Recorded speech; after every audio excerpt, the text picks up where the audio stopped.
Assalamualaikum warahmatullahi wabarakatuh. Innal hamdalillah nahmaduhu wa nasta'inuhu wa nastaghfiruh wa na'udzu billahi ta'ala min shururi anfusina wa min sayyiati a'malina. Man yahdihillahu fala mudilla lahu wa man yudlil fala hadiya lahu. Wa asyhadu an la ilaha illallah wahdahu la syarika lahu wa asyhadu anna Muhammadan abduhu wa rasuluh. Ya ayyuhalladzina amanu taqullaha haqqa tuqatih wa la tamutunna illa wa antum muslimun. Ya ayyuhan nasu taqu rabbakumul ladzi khalaqakum min nafsin wahidah wa khalaqa minha zawjaha wa batha minhuma rijalan katsiran wa nisaa'a wattaqullaha alladzi tasaaluna bihi wal arham innallaha kana 'alaikum raqiba.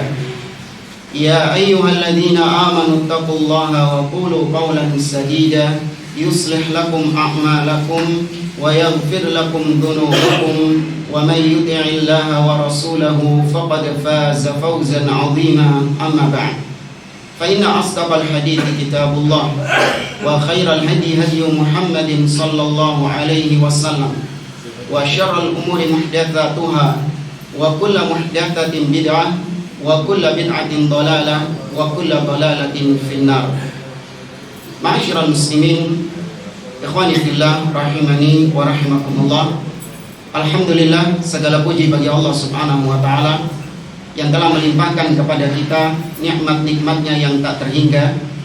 Kita diberikan nikmat sehat, kita diberikan nikmat waktu, dan yang paling penting kita masih diberikan nikmat hidayah, taufik dari Allah Subhanahu wa taala, sehingga sampai detik ini kita masih menjadi hamba-hambanya yang beriman, yang masih berpegang dengan ajaran Nabi sallallahu alaihi wasallam, yang masih menjalankan ketaatan-ketaatan kepadanya. Semoga Allah Azza wa Jalla senantiasa menjaga hidayah yang ada pada kita, dan semoga Allah Subhanahu wa taala menambahkan kepada kita hidayah tersebut. Para jamaah rahimani wa rahimakumullah, sebagai seorang muslim, tentu seorang muslim yang bijak, dia ketika mendapati di hadapannya ada musim-musim kebaikan, ada hari-hari yang di situ Allah Subhanahu wa taala istimewakan, maka seorang muslim harusnya dia membekali dirinya, mempersiapkan dirinya untuk menghadapi musim-musim kebaikan tersebut. Seperti ketika kalau kita tahu di hadapan kita ada bulan Ramadan, maka tentu kita akan mempersiapkan bulan Ramadan itu. Kita akan menyambut bulan Ramadan tersebut. Tentu menyambutnya bukan dengan petasan, ya, bukan dengan hal-hal lain, tidak, tapi menyambut dengan ilmu, dengan kita mempelajari terlebih dahulu apa ibadah-ibadah, amalan-amalan yang dicintai oleh Allah untuk dikerjakan di musim-musim kebaikan itu. Apakah ada amalan khusus yang disyariatkan di dalam agama tersebut? Nah, di hadapan kita beberapa hari ke depan ada musim-musim kebaikan yang sama-sama mulia. Bahkan para ulama sampai berbeda pendapat tentang kemuliaannya, apakah lebih mulia bulan Dzulhijjah atau lebih mulia bulan Ramadan. Ya, sampai ada khilaf di antara para ulama tentang hal tersebut. Ya, namun sebagian di antara kaum muslimin lebih semangat menyambut datangnya bulan Ramadan, namun mereka tidak semangat ketika datangnya bulan Dzulhijjah. Padahal bulan Dzulhijjah sekali lagi punya keistimewaan yang luar biasa. Nabi SAW bersabda, "Ma min ayyamin al-amalu salihu fi ahabbu ilallah min hadhil ayyamil ashr." Kata Nabi SAW, tidak ada amal-amal soleh yang Allah cintai melebihi amal soleh yang dikerjakan di 10 hari pertama bulan Dzulhijjah. Walal jihadu fisabilillah, kata para sahabat. Bahkan jihad di jalan Allah tidak lebih baik daripada amalan di 10 hari pertama bulan Dzulhijjah. Kata Nabi, walal jihadu fisabilillah. Bahkan jihad di jalan Allah Subhanahu wa taala tidak bisa menyaingi keutamaan amalan di 10 hari pertama bulan Dzulhijjah. Illa rajulun kharaja min baitihi bimalihi wa nafsihi wa lam yarji' min dzalika bi syai'in. kecuali seseorang yang keluar rumahnya dengan hartanya, dengan jiwanya, namun dia tidak kembali lagi ke rumahnya, alias dia syahid di jalan Allah Subhanahu wa taala.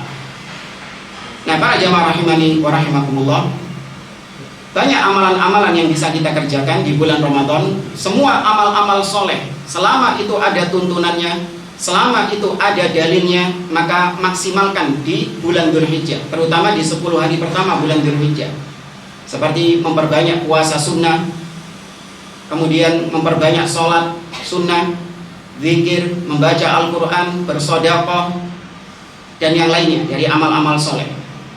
Tapi ada amalan khusus yang tidak ada di bulan lain kecuali hanya ada di bulan Dzulhijjah. Seperti misalnya haji. Ya, haji hanya ada di bulan Dzulhijjah. Semoga Allah Azza wa Jalla mudahkan kita untuk melaksanakan ibadah haji. Kemudian juga bagi yang tidak berhaji, ada amal ibadah yang mulia yang dikerjakan di bulan Dzulhijjah, yaitu menyembelih hewan kurban. Ya, bagi yang tidak berhaji, maka jangan lewatkan momen yang satu ini, menyembelih hewan kurban. Maka di sore hari ini kita membahas secara ringkas tentang kurban. Sekali lagi motivasinya adalah untuk mencambuk, menyemangati diri kita agar semangat melakukan amal-amal soleh di bulan Dzulhijjah, terutama yang berkaitan dengan kurban ini. Dimulai yang pertama tentang definisi kurban. Syekh Muhammad bin Shalih Al-Utsaimin menyebutkan definisi kurban adalah ma dzubiha min bahimatil an'am ayyamal 'id, yaitu apa-apa yang disembelih dari hewan ternak ayyamal adha, ketika hari raya Idul Adha. Bisa babil 'id, dia disembelih karena sebab telah terjadi hari raya Id, hari raya Idul Adha, taqarruban ilallah, dalam rangka mendekatkan diri kepada Allah, dalam rangka beribadah kepada Allah Subhanahu wa taala. Ini definisi dari kurban atau yang disebut dengan udhiyah. Di situ disebutkan yang disembelih adalah min bahimatil an'am. Apa yang disebut dengan bahimatul an'am? Maka para ulama menafsirkan bahimatul an'am yang dijadikan sebagai hewan sesembelihan kurban hanya 3 jenis saja. Yang pertama adalah al-ibil atau unta. Dan yang kedua adalah al-baqar atau sapi. Masuk juga di dalamnya al-jamus atau kerbau. Itu juga masuk klannya sapi atau masuk spesiesnya sapi, juga bisa dipakai untuk kurban. Kemudian yang ketiga adalah al-ghanam atau kambing. Masuk juga di dalamnya ad-dha'n, domba. Nah, maka 3 hewan inilah yang dikatakan bahimatul an'am. Selain 3 hewan ini, maka tidak layak, tidak boleh, tidak sah untuk dijadikan sebagai sesembelihan kurban. Meskipun harganya lebih mahal, ya, meskipun jumlahnya lebih banyak, tidak sah dipakai untuk sesembelihan kurban. Karena jenisnya sudah ditentukan oleh Rasulullah, jenisnya sudah ditentukan oleh syariat. Ada orang kurban pitik, nah kurban ayam, meskipun ayamnya ini harganya lebih mahal daripada seekor kambing. Ayam apa yang hitam itu? Biasa jadi dukun-dukun ya, cemani. Biasa jadi dukun-dukun kayak syirik. Berapa harganya? Nah, tidak ada yang tahu, berarti tidak ada yang, alhamdulillah, tidak ada yang berbuat syirik. Harganya mahal katanya, bisa sampai puluhan juta, ratusan juta. Apabila itu dijadikan sebagai hewan sesembelihan kurban, maka tidak sah, dianggap sebagai sesembelihan biasa, tidak dianggap sebagai sesembelihan kurban.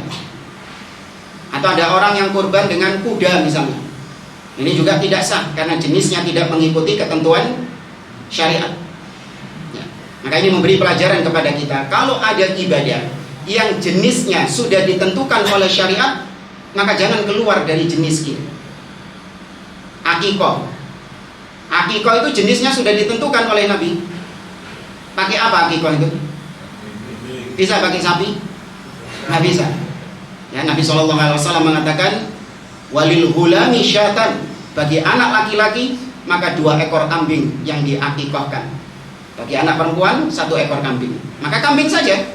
Ikuti ketentuan Nabi SAW, ketentuan syariat. Jangan memunculkan perkara-perkara yang baru di dalam agama. Yang Nabi SAW, Allah Subhanahu wa Ta'ala tidak pernah menurunkan syariat tentang hal itu. Maka 3 jenis hewan inilah yang dikatakan sebagai bahimatul an'am. Kemudian pembahasan berikutnya tentang hukum kurban. Para ulama berbeda pendapat tentang hukum kurban. Pendapat pertama mengatakan kurban hukumnya wajib. Sedangkan kedua berpendapat kurban hukumnya sunnah muakkadah, sunnah yang ditekankan. Yang berpendapat wajib, mereka berdalil dengan beberapa dalil. Yang pertama, Nabi atau Allah Subhanahu wa Ta'ala berfirman, "Fasholli li rabbika wanhar." Kata Allah, "Salatlah untuk Rabbmu, wanhar, dan menyembelihlah untuk Rabbmu." Dari mana sisi pendalilan kalau ini adalah tentang wajibnya kurban? Ada yang tahu? Kenapa ayat ini kok dijadikan dalil bahwa kurban hukumnya wajib? Dari sisi mana pengambilan dalilnya? Apa? Nah, yang pertama kata kerja. Allah Azza wa Jalla menggunakan kata kerja. Fasholli, salatlah, li rabbik, untuk Rabbmu, wanhar, dan menyembelihlah. Nah, dalam kaidah usul, al-amru yadullu 'alal wujub. Perintah, kata perintah di dalam dalil-dalil Al-Quran dan hadis itu secara asal menunjukkan hukumnya wajib, kecuali ada dalil lain yang memalingkan dari yang wajib kepada yang sunnah. Ya, maka mereka menghukumi kurban hukumnya wajib. Pendalilan kedua tadi apa? Ada yang jawab tadi? Tadi ada yang jawab sebelah sana. Ya, karena sholatnya wajib. Nah, barakallahu fiik, betul. Karena digandengkan dengan sholat. Allah menggandengkan fasholli, sholatlah untuk Rabbmu, digandengkan dengan menyembelih, wanhar. Kalau sholat wajib, berarti kurban juga wajib. Berarti ada 2 istidlal, 2 pendalilan dalam satu ayat ini. Kemudian dalil berikutnya, sabda Nabi SAW, yaitu ancaman kepada orang-orang yang tidak berkurban untuk tidak mendekati tempat sholat. Nabi SAW mengatakan, "Man kana lahu sa'ah wa lam yudhi fala yaqrabanna musallana." Barang siapa yang punya kelapangan rizki namun dia tidak berkurban, menyembelih hewan kurban, maka jangan dekat-dekat tempat sholat kami.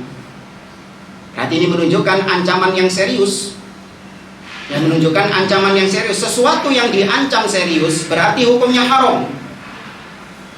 Ya, sesuatu yang diancam dengan ancaman yang serius itu berarti menunjukkan hukumnya haram.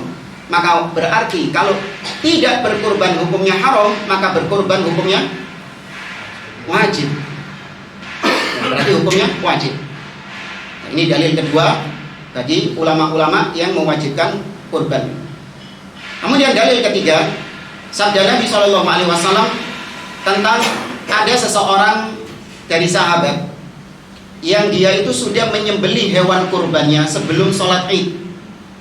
Jadi sebelum sholat Idul Adha, kambingnya sudah disembelih dulu. Ya, maksudnya bagus supaya nanti pulang sholat bisa langsung apa? Makan sudah, bisa langsung nyate sudah. Ketika hal itu diketahui oleh Nabi SAW, maka Nabi SAW mengatakan, "Man dzabaha qabla ayyusalliya falyadbah makanaha ukhra."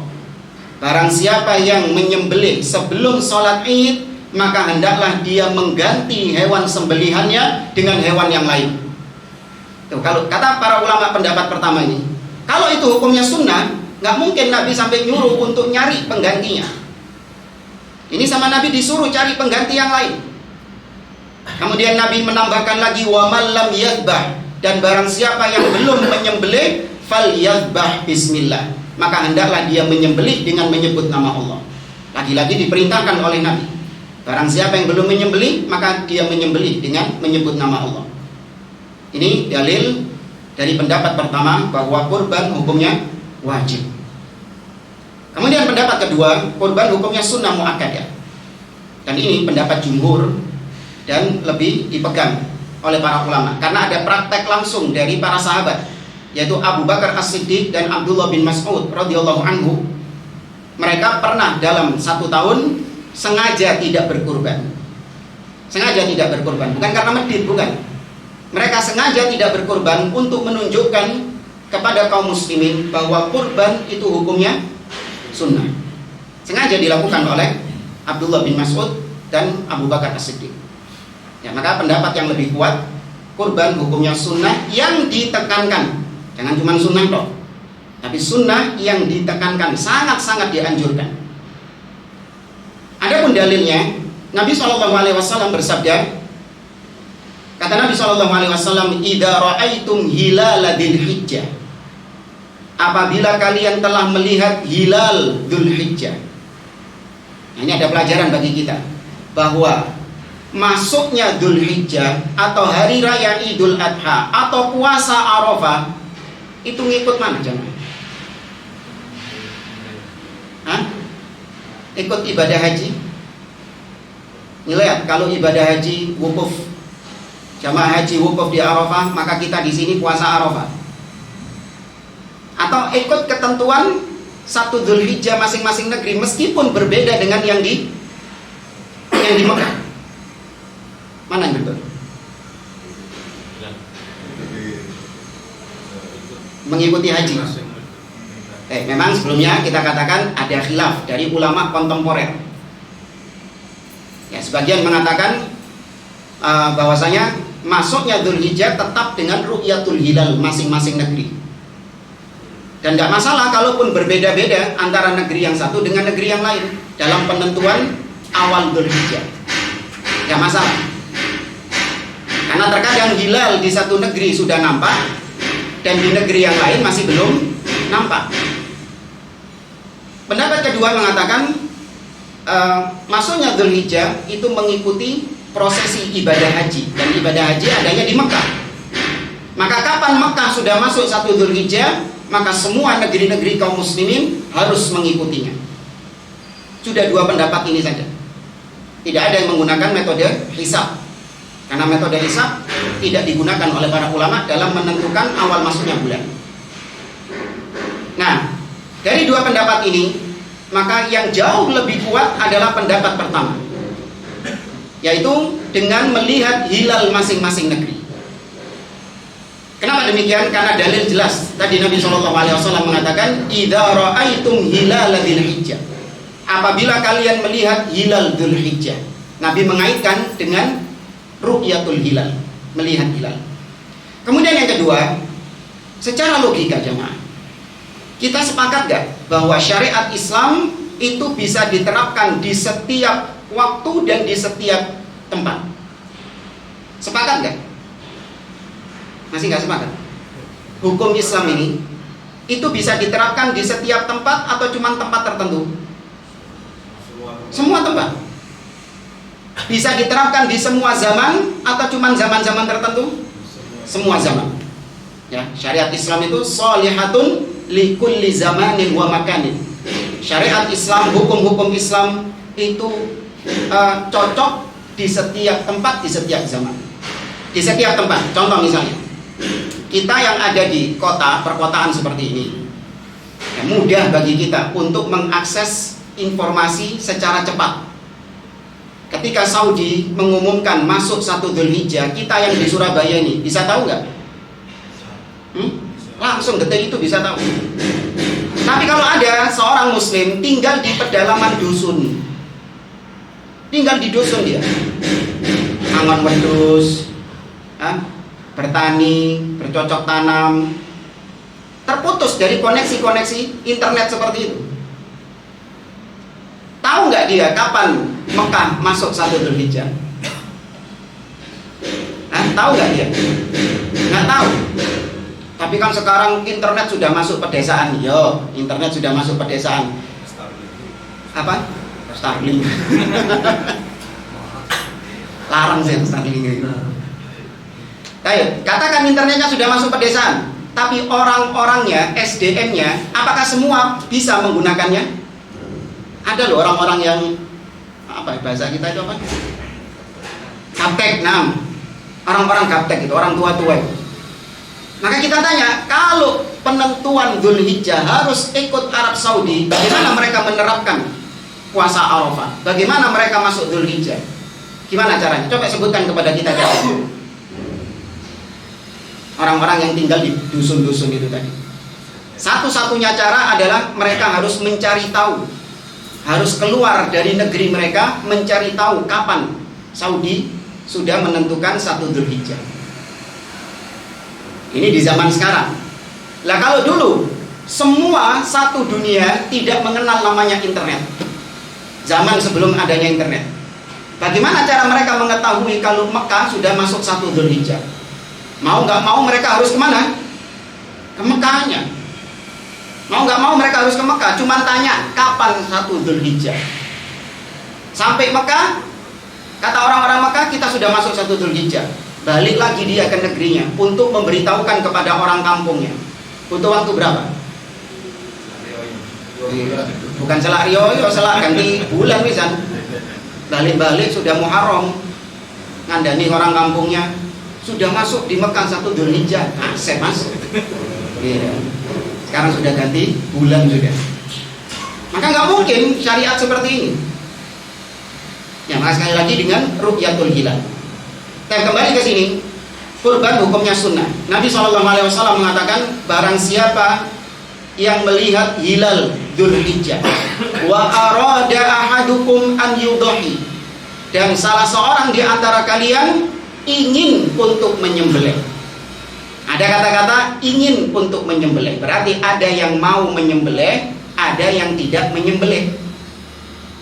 Nah, apabila kalian mau berkurban, maka hendaklah falyumsik an sya'rihi wa atfarihi, maka hendaklah dia tahan untuk tidak memotong rambutnya dan memotong kukunya. Nah, di situ ada isyarat bagi yang mau berkurban. Kalau nggak mau berkurban, ya boleh, dia silakan potong rambut dan potong kukunya. Maka di sini menunjukkan kurban hukumnya sunnah, karena Nabi memberikan kelapangan, memberikan keluasan. Seperti kalau saya mengatakan, barang siapa yang mau minum, maka hendaklah dia mengambil air. Apakah saya mewajibkan Anda semua ngambil air? Enggak, bagi yang mau. Kalau nggak mau ya sudah, nggak usah diambil. Ini sisi pendalilan yang mengatakan kurban itu sunnah. Kemudian para jamaah rahimani wa rahimakumullah, pembahasan berikutnya adalah satu hewan kurban itu bisa untuk mewakili satu keluarga. Yang satu hewan kurban itu bisa untuk mewakili satu keluarga. Satu ekor kambing atau domba itu hanya bisa dimiliki oleh satu orang saja, yang disebut dengan shahibul kurban. Ya, shahibul kurban itu artinya pemilik hewan kurbannya, bukan shahib artinya temannya kambing, bukan. Ya, shahibul kurban artinya pemilik hewan kurban. Untuk kambing hanya satu saja pemiliknya. Jadi nggak boleh nih misalnya jamaah masjid ya patungan ya 100.000 tuh kok nomor dosiji. Ya. Milik siapa ini? Milik jamaah masjid. Boleh nggak? Boleh nggak?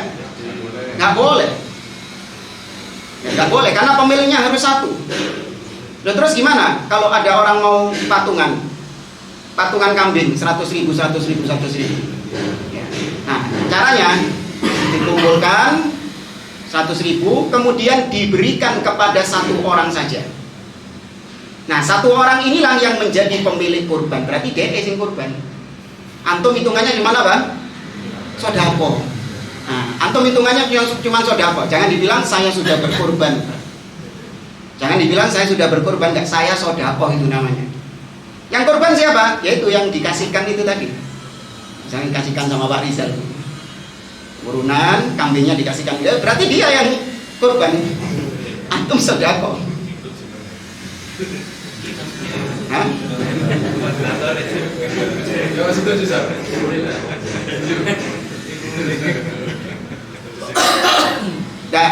Nah dia kurbannya atas nama dia dan keluarganya, istri dan anaknya.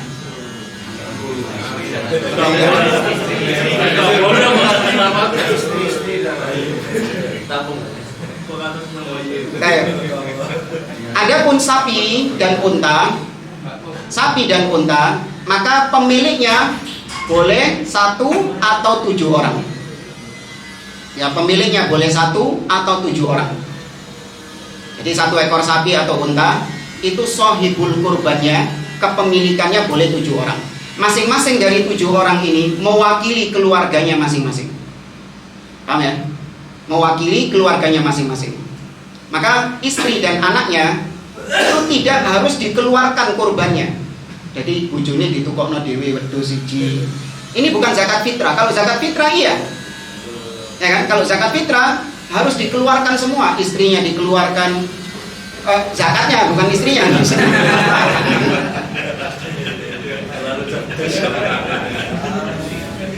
Bukan istrinya yang dikeluarkan, zakatnya dikeluarkan. Zakat anaknya dikeluarkan. Tapi kalau kurban enggak, cukup bapaknya yang kurban, maka istri dan anaknya sudah ikut sama kurban bapaknya. Tapi ini khusus buat yang dinafkahi sama dia. Yang boleh diikut sertakan itu adalah yang dia nafkahi. Adapun yang sudah tidak dinafkahi, maka dia tidak ikut. Kalau bahasa kita yang sudah pecah kakak, ya, yang sudah pecah kakak. Jadi anaknya ini sudah ada yang menikah, sudah punya istri, sudah punya keluarga, sudah punya anak, ya, maka ini nggak ikut sama bapaknya. Dia kurban sendiri harusnya, karena sudah tidak dinafkahi sama bapaknya. Jadi yang masih dalam nafkah kita, ini buat bapak-bapak di sini, yang masih dalam nafkah kita, maka dia sudah diwakili oleh kurban kita. Ini hanya mewakilkan saja ya, pemiliknya tetap 1. Ya, pemiliknya tetap 1. Nah,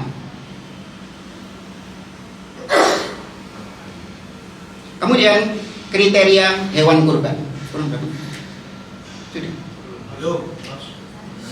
Kriteria hewan. Ingat ya, kurban ini hewan yang disembelih bukan hewan sembarangan. Ada kriteria khusus, karena kurban ini ibadah khusus. Bukan sesembelihan yang kita konsumsi untuk kita konsumsi sehari-hari, bukan. Kalau hewan yang dikonsumsi untuk sehari-hari, nggak apa-apa, nggak ada kriteria khusus. Mau hewannya itu cacat, mau hewannya itu sakit, ya kan? Boleh nggak disembelih? Kayak makan sehari-hari, boleh. Hewannya cacat misalnya, pincang atau buta, atau belum cukup usia, disembelih, kemudian buat makan sehari-hari, boleh. Tapi kalau kurban, enggak, ada kriteria khususnya. Ya, kriteria yang pertama dari sisi usia. Sapi, sapi dulu, kambing dulu. Ya, kambing itu harus usianya genap 1 tahun. Harus genap 1 tahun, masuk tahun ke-2. Itu untuk kambing. Adapun domba itu disebut oleh Nabi SAW, domba itu boleh yang jada'ah. Jada'ah maksudnya adalah domba yang paling muda, usianya 6 bulan, masuk bulan ke-7. Masuk bulan ke-7. Itu sudah sah untuk dijadikan sebagai hewan kurban. Tahu antum berapa harganya? Domba kecil, apa bahasa Jawa itu cempe? Kibas. Kibas kan? Iya, cempe. Tahu berapa harganya? Antara 1 juta sampai 1,5 juta. Sudah dapat. Jadi kalau dipikir-pikir, orang-orang ini rata-rata mampu nggak untuk berkorban harusnya? Mampu berkorban. Yang paling kecil antara 1 juta sampai 1,5 juta bisa dia berkorban. Bahkan pernah saya hitung-hitungkan ke orang, terutama yang ngerokok. Ketika datang korban, alasan apa? Nggak mampu. Ya. Tapi rokoknya terus ya. 1 hari 1 pak. Tak hitung ini. Berapa rokok rata-rata berapa 1 pak? 20 ya. Rata-rata, jangan yang ini, jangan yang mahal-mahal. ambil yang rata-rata saja, 20 lah. Satu hari satu pak ya? Hah? Satu hari satu pak. Kalikan 20.000 kali 360. 7 juta lebih jemaah. Hah? Belum rumah sakit. Oh tenang, jadi perokok BPJS. BPJS aja. Bisa 1 tahun dia bisa mengumpulkan 7 juta lebih. Oh enggak Ustaz, saya rokoknya murahan kok, 10.000 satu pak. Ya sama saja 10.000 juga, jatuhnya 3 juta lebih 1 tahun. Bisa dia untuk mendapatkan 1 ekor domba yang paling murah tadi 6 bulan, masuk bulan ke-7. Ya, maka seharusnya bisa. Nah, bahkan pernah viral ya waktu itu ya, anak SD dia itu nyelengi uang saku sekolah dari bapaknya, dicelengi sama dia 5.000, 2.000, 5.000, 2.000, antara jumlah itu. Sampai 1 tahun beli dia hewan kurban. Anak SD bisa dia beli sendiri. Ini kalau mau seorang dimudahkan oleh Allah Subhanahu wa taala untuk berkorban. Kemudian kalau sapi itu usianya harus genap 2 tahun, masuk tahun ketiga. Dan untuk unta usianya harus genap 5 tahun, masuk tahun ke-6. Maka yang dilihat usianya bukan perawakannya. Karena ada jenis-jenis kambing itu yang masih usia belum 1 tahun, tapi badannya sudah besar. Ya. Sah nggak dipakai buat kurban? Nggak sah. Meskipun badannya kayak sapi misalnya, gede, dan usianya belum genap 1 tahun.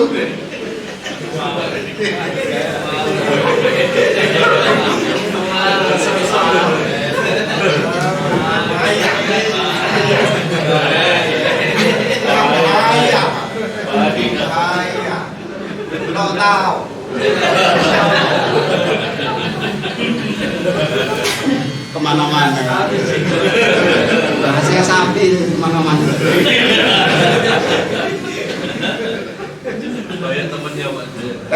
Ada kambing apa yang badannya kecil, kambing kacangan ya.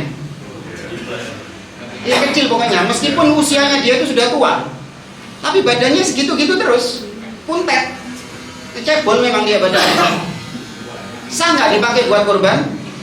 Sah. Maka buat yang berdagang kambing, berdagang kurban hewan, harus bertakwa kepada Allah. Jangan menipu pembeli. Kambingnya masih muda, mentang-mentang besar kambingnya terus dijual buat kurban, nggak boleh, haram. Harus jujur. Katakan ini usianya sekian, ini usianya sekian. Ya, kalau memang belum cukup usia, jangan dijual. Kecuali kalau dibilang kalau bukan buat kurban nggak apa-apa, silakan beli. Mungkin yang beli butuh buat apa, misalnya hajatan atau buat dipiara lagi sama dia, harus dijelaskan. Ya. Kemudian kriteria berikutnya harus tidak boleh ada 4 cacat. Kata Nabi SAW, arba'un la tujzi'u fil adhahi. Ada 4 cacat yang tidak boleh ada pada hewan kurban. Yang pertama kata Nabi, al-aura al-bayyinu auruha, yaitu yang buta dengan buta yang jelas. Tapi kalau rabun nggak apa-apa, sah. Meskipun lebih afdol yang sehat. Gimana kambing rabun itu? Ada pernah kita dapati. Kalau siang itu lincah dia. Tapi kalau malam nubruk-nubruk. Iya. Kalau malam nubruk-nubruk dia. Nah ini kambingnya agak rabun dia. Tapi sepanjang dia masih bisa melihat, maka itu sah dipakai buat kurban. Demikian juga yang buta sebelah. Jadi cuman butanya itu yang kiri atau yang kanan saja. Yang satunya bisa ngelihat. Ini juga tidak sah dipakai buat kurban. Tapi ini yang pertama. Yang kedua, kata Nabi SAW, al-maridatu al-bayyinu maraduha, yang sakit dengan sakit yang jelas. Tapi kalau sakitnya itu cuma sakit-sakit ringan. Hah? Enggak, yang kemarin itu apa yang masih ada nggak PMK itu? Masih ya? Masih ada ya? Ya, penyakit mulut dan kulit itu. Kok kulit? Kuku. Ya. Nah, itu sakit yang jelas. Bahkan itu bisa membahayakan orang yang mengkonsumsinya. Maka yang seperti ini tidak sah dipakai buat kurban. Yang ketiga, kata Nabi SAW, al-arja al-bayyinu arjuha, yang pincang dengan pincang yang jelas. Entah kakinya buntung atau kakinya masih ada, tapi ya sudah sengklai dia, nggak berfungsi kakinya, tapi masih ada kakinya itu. Pernah lihat kita itu truk sapi diturunkan dari truk. Nah, perosotannya itu kayaknya nggak kuat. Akhirnya patah, sapinya jatuh, krak, langsung patah dia. Patah tulangnya sudah. Nah, seperti ini nggak bisa buat kurban. Tapi nek kayak bele-belean nggak apa-apa kan? Bele-belean buat mangan-mangan biasa. Enggak, bukan bele-belean mainan, bukan. Maksudnya buat sesembelihan biasa, bukan buat kurban. Boleh enggak? Halal ya? Halal. Halal kalau buat makan-makan biasa nggak apa-apa. Mas timbangnya kesian sapinya, kesakitan kan? Wis mending belek di sisanya wis buat makan atau buat dagingnya dijual lagi misalnya. Tapi buat kurban nggak boleh. Kemudian yang keempat, kata Nabi SAW, wal kasirah allati la tunti, dan yang kurus kering sampai tidak ada sumsum dalam tulangnya. Jadi kari balung ngambil kulit tok. Ya, kari balung sama kulit tok. Nah, ini nggak sah dipakai buat kurban. Apa yang mau diambil? Lalu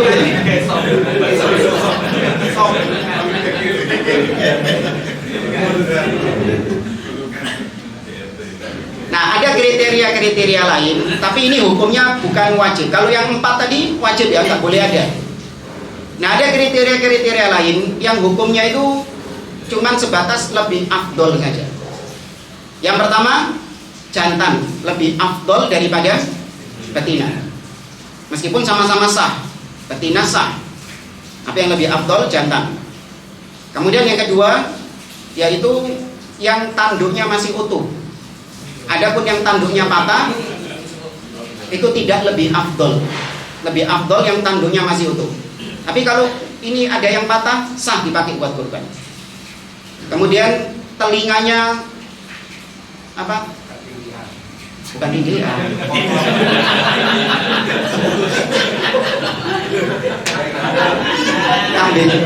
Kambing pang itu lah. Kambing mental itu. Enggak, telinganya terbelah. Atau biasanya ada itu di staples ya, buat ngasih tanda itu. Dicap itu di staples sampai bolong jangan. Ini nggak boleh di staples itu. Ya, ada yang kambing seperti itu. Kalaupun ada yang kayak gitu, boleh sah dipakai buat korban, cuman tidak lebih afdol. Kemudian adab-adab menyembelih. Yang pertama harus dengan menyebut nama Allah Subhanahu wa taala. Allah Azza wa Jalla mengatakan dalam surah Al-An'am, "Wala ta'kulu mimma lam yuzkar ismullahi alaihi." Dan jangan kalian memakan apa-apa yang tidak disebut nama Allah atasnya. Nggak boleh. Ini yang harus dengan menyebut nama Allah Subhanahu wa taala. Bismillah. Kemudian ucapan-ucapan selain itu, Allahu Akbar, Allahumma hadza minka walak. Ya Allah, sesungguhnya ini darimu dan untukmu. Ya, Allahumma hadza anni wa an ahli baiti. Ya Allah, ini adalah kurban milikku dan juga untuk keluargaku. Nah, kalimat-kalimat seperti ini itu hukumnya sunnah, tidak mengganggu keabsahan sesembelihan. Misalnya gini, ada satu masjid mengumpulkan hewan kurban, dikasih tanda, nomor 1 punyanya Pak Fulan, nomor 2 punyanya Pak Fulan, 3 Pak Fulan, dikasih tanda. Qadarullah ketika hari penyembelihan hilang semua tandanya. Wah, ya kan? Hilang semua tandanya ini, kalungnya itu, nomornya itu hilang semua. Bu, tadi malam gegeran tayo opo. Akhirnya hilang. Gimana terus? Sembelih saja sudah langsung. Allah Maha tahu ini milik siapa, ini milik siapa, ini milik siapa. Yang penting jaganya hanya mengatakan Bismillah sudah. Bismillah, Allahu Akbar. Sah sudah. Ya. Kemudian disunahkan untuk menyembelih sendiri dengan tangannya. Karena Nabi SAW mengatakan, kata Abdullah bin Mas'ud, bahkan Nabi SAW kabsyaini amlahaini apronaini. Nabi pernah menyembelih hewan kurban dengan 2 kambing kabsh, kambing kibas, ya, yang bertanduk berwarna putih dan hitam tapi dominan putih. Dzabahahuma biyadi, dan Nabi menyembelih kedua hewan itu dengan tangan beliau sendiri Sallallahu alaihi wasallam. Maka disunahkan untuk menyembelih sendiri, kecuali apabila memang nggak mampu, entah karena mungkin tua atau sakit, atau nggak mampu karena memang nggak biasa. Ya nggak biasa. Ya, baru dicekeli ladinya wis. Mana yang disembelih? Gak usah. Ya, kesian kambingnya itu. Ya. Atau ada yang fobi sama darah. Ya kan, begitu ngelihat darah langsung semaput ya, pingsan. Nah yang seperti ini cuman kalau Anda yakin bisa, gak apa-apa, coba jangan. Bilang sama tukang jaganya, saya mau belajar motong sendiri. Tapi jangan langsung pertama ini Anda lihat dulu bagaimana jagalnya itu nyembelih. Antum perhatikan. Kemudian kasih tahu di mana letaknya, minta kasih tahu, oh di sini. Dijelaskan sama dia, ini yang terpotong 2 urat nadinya sama kerongkongannya, dijelaskan sama dia. Nah, sudah Anda pelajari, sekarang praktek. Gak apa-apa langsung pertama kali. Nah, karena dulu jagal itu juga sama kayak gitu juga, kapan isoe gitu loh, kalau nggak mau praktek. Tapi ya tadi harus punya keberanian. Oke. Maka disunahkan menyembelih hewan kurbannya sendiri. Tapi kalau nggak bisa, boleh diwakilkan kepada orang lain, kepada jagal. Tapi diperingatkan oleh para ulama bahwa ini ketika mewakilkan kepada jagal, hendaklah memilih jagal yang bertakwa kepada Allah Subhanahu wa taala. Jagal yang melaksanakan sholat. Saya berapa kali menyampaikan materi ini di masjid-masjid, saya peringatkan kepada takmir, jangan pakai jagal yang meninggalkan sholat. Karena diantara bentuk seseorang itu dianggap keislamannya tidak sah adalah dengan dia meninggalkan sholat. Nabi SAW mengatakan, al-ahdu bainana wa bainahum as-sholat. Atau kata Nabi, bainal kufri wal iman as-sholat. Antara kekufuran dan keimanan itu sholat. Faman tarakaha faqad kafar. Barang siapa yang meninggalkannya maka dia kafir. Bahkan Imam Ahmad menegaskan pendapat tentang kafirnya orang yang meninggalkan sholat dengan sengaja. Adapun Imam Syafi'i tidak dikafirkan kalau dia meninggalkannya karena malas. Tapi kalau dia meninggalkannya karena juhud, karena mengingkari wajibnya sholat, dikafirkan oleh Imam Syafi'i. Ya, maka pilih jagal-jagal yang memang bertakwa kepada Allah, yang melaksanakan ibadah kepada Allah, yaitu sholat. Nah, jangan nggak usah pakai jagal-jagal yang nggak sholat, meskipun canggih dia. Keren cara nyembelihnya. Sapi itu bisa nyembelih seorang diri, katakanlah. Ya, keren ini jagalnya Ustaz. Kalau nasi goceki sapi ini gede ijenan. Waduh, sudah pengalaman menjagal dari puluhan tahun yang lalu, katakanlah. Sholat enggak usah dipakai. Nah, alhamdulillah pemerintah kita itu di RPH, rumah pemotongan hewan itu, ada sertifikasi jagal untuk supaya sesembelihannya itu halal. Nah, sertifikasinya itu, kualifikasinya itu praktek sholat. Iya, praktek sholat di rumah pemotongan hewan itu. Nah, kita dapat cerita bahwasanya ada jagal-jagal yang sudah mau sertifikasi, setelah dia tahu bahwa ada praktek sholat, dia mundur. Iya, dia lebih memilih mundur. Karena tahu bahwasanya dia nggak mungkin bisa lolos sertifikasi itu. Karena dia apa? Nggak sholat. Karena dia nggak sholat. Padahal usianya katanya sudah tua, katanya. Naudzubillah. Enggak, kita bukan mengkafirkannya. Minimal statusnya dia itu diragukan oleh para ulama. Status keislamannya itu sampai diperselisihkan antara Imam Ahmad dengan Imam Syafi'i. Makanya seperti ini mending cari jagal yang jelas-jelas. Atau kalau nggak percaya, beli sendiri sudah. Ya, kemudian menggunakan pisau yang super tajam. Jangan pisau-pisau yang pisau-pisau yang tumpul, jangan. Kemudian tidak memperlihatkan pisau di hadapan hewannya. Ya, ngasah pisau di depan kambing. Jangan. Itu bisa menyakiti dia, menyakiti perasaannya. Kemudian juga memisahkan antara hewan yang disembelih dengan yang belum disembelih. Jangan dijadikan satu, ya kan? Karena bisa jadi nanti yang dia lihat adalah temannya, saudaranya, bojone, ya kan, yang disembelih itu menyakiti perasaannya. Kata Nabi SAW, qataltahu marratain, kau membunuh dia 2 kali. Yang pertama dengan kau perlihatkan pisaumu kepada dia, dan yang kedua kau benar-benar menyembelih lehernya.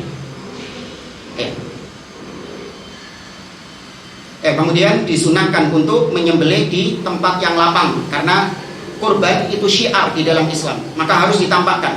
Disunahkan untuk ditampakkan. Adapun waktu penyembelihan itu dimulai setelah sholat Id sampai kapan? Berakhirnya hari tasyrik, terbenamnya matahari di akhir hari tasyrik 13 Dzulhijjah. Dimakruhkan menyembelih di malam hari, makruh meskipun sah. Ya, makruh. Misalnya jagalnya itu bisanya cuma malam, karena kalau siang itu dia keliling masjid-masjid, dipanggil sama masjid-masjid ya. Ya bisanya dia kalau untuk orang-orang rumahan bisanya malam. Ya, maka ya sudah, daripada nggak ada yang menyembelih, nggak apa-apa. Kemudian hasil hewan kurban setelah disembelih dikemanakan hasilnya? Yang pertama dimakan sendiri. Ya, jangan disodakokan semua. Ada sebagian yang kita makan, karena itu daging yang barokah jemaah. Ada keberkahan dalam hewan kurban itu. Ini bukan daging biasa ini. Ini daging yang dipersembahkan dalam rangka beribadah kepada Allah Azza wa Jalla. Ambil meskipun sedikit. Istri saya itu nggak suka kambing, tapi ketika kurban tak jejenon. Gak apa-apa, 1 gigitan saja. Yang penting merasakan, karena bukan kambingnya, ini daging yang diberkahi oleh Allah Subhanahu wa Ta'ala. Kemudian yang kedua, disodakohkan atau dihadiahkan. Apa bedanya disodakohkan sama dihadiahkan? Kenapa? Sama-sama diberikan, tapi beda. Kalau hadiah untuk orang kaya. Nah, kalau hadiah itu diberikan kepada yang lebih tinggi di atas kita. Boleh kurban diberikan kepada orang yang lebih kaya, boleh nggak? Boleh. Hadiah. Ya, dan juga boleh disodakohkan kepada orang yang di bawah kita. Nah, kemudian yang ketiga, boleh untuk disimpan untuk makan sehari-hari. Misalnya nih ya, ada orang yang ya gajinya itu ketika dapat gaji, kalau ini saya pakai kurban, kalau nak duit belanja mana saulan. Paham ya maksudnya ya? Ini nggak ada uang belanja lagi buat 1 bulan ini, buat beli bahan-bahan makanan nggak ada lagi. Maka boleh kemudian dia beli hewan kurban, dagingnya disimpan untuk makannya dia selama 1 bulan itu. Daging terus saulan itu.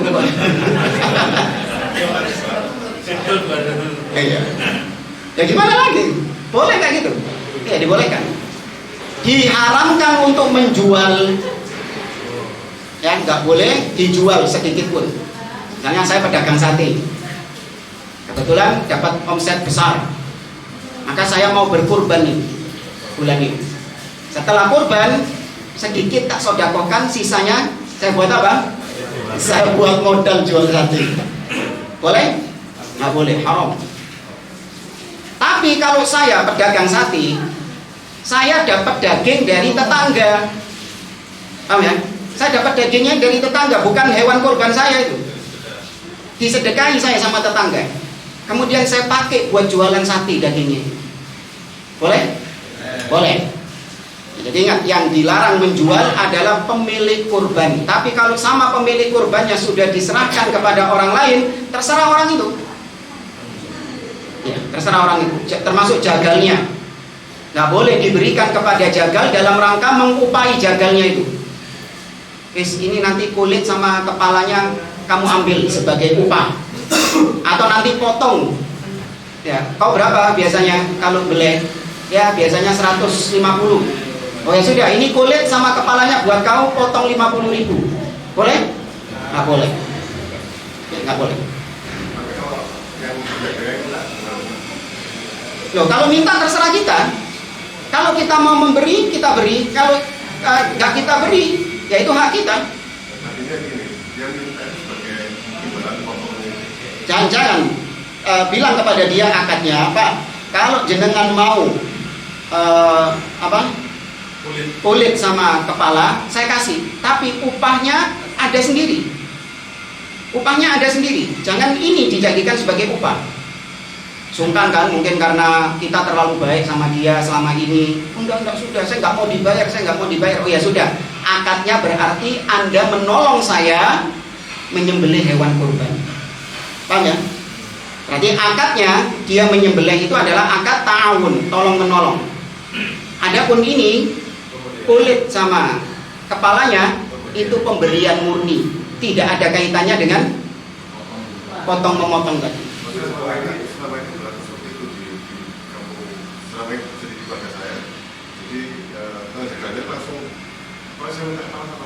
Nggak mau uang. Nah itu nggak boleh, harus ditegesi. Kalau dia nggak mau uang, akadnya kayak gitu tadi. Berarti akadnya ta'awun ya, bilang gitu saja. Akadnya ta'awun. Terus tanyakan kepada pemilik hewan kurbannya tadi, apakah kau ridho kalau kulit sama kepalanya ini untuk tukang jagalnya? Kalau misalnya pemilik hewan kurbannya nggak ridho, oh enggak, saya mau kepala, lumayan, saya pengen masak marak, kan ada itu, enak itu, ada lidahnya, ya kan, ada matanya, ada otaknya, saya suka itu, saya nggak mau kasihkan itu ke tukang jagal. Ngamuk gak tukang jagal? Kalau dia ta'awun membantu, harusnya dia nggak apa-apa, meskipun nggak dikasih kulit, nggak dikasih kepala, nggak apa-apa, wong saya bantu. Itu saja, coba dites tukang jagalnya. Harus, akad itu harus diperjelas. Jangan menggampang-gampangkan akad, jemaah. Bukankah nikah dengan zina bedanya cuma apa? Akad. Jangan menggampang-gampangkan akad. Tetap meskipun sama-sama ikhlas, tapi kalau akadnya itu akadnya tadi batil, akadnya salah. Zina itu antara pria hidung belang sama pelacurnya itu sama-sama apa? Sama-sama ridho. Itu kan.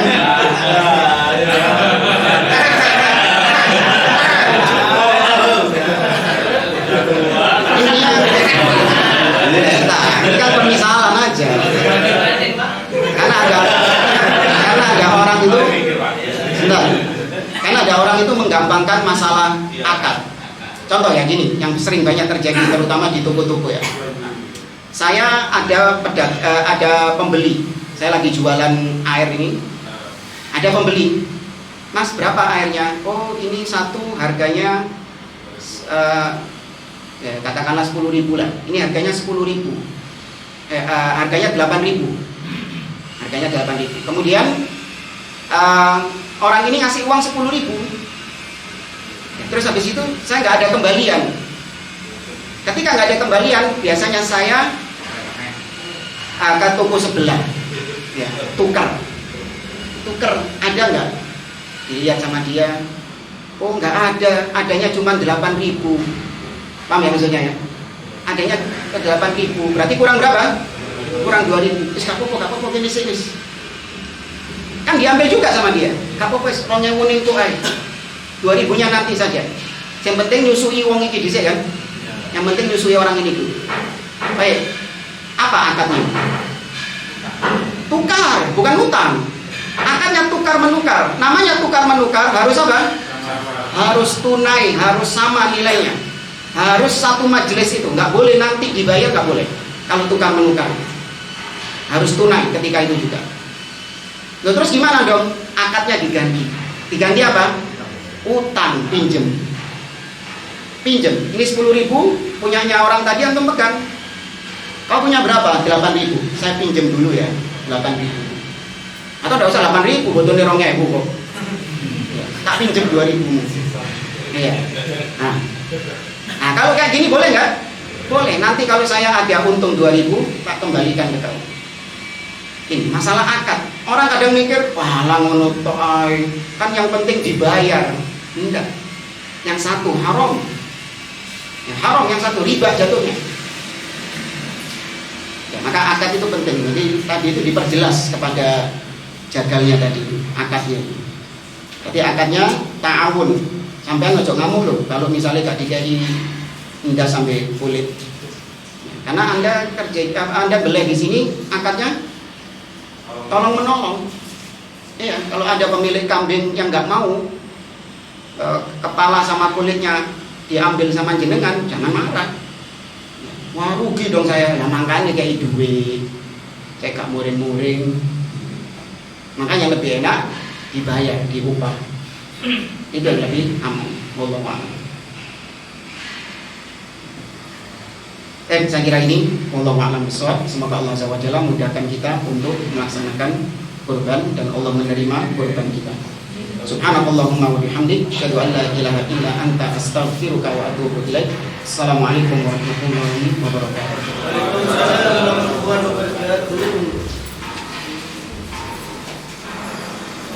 wabarakatuh.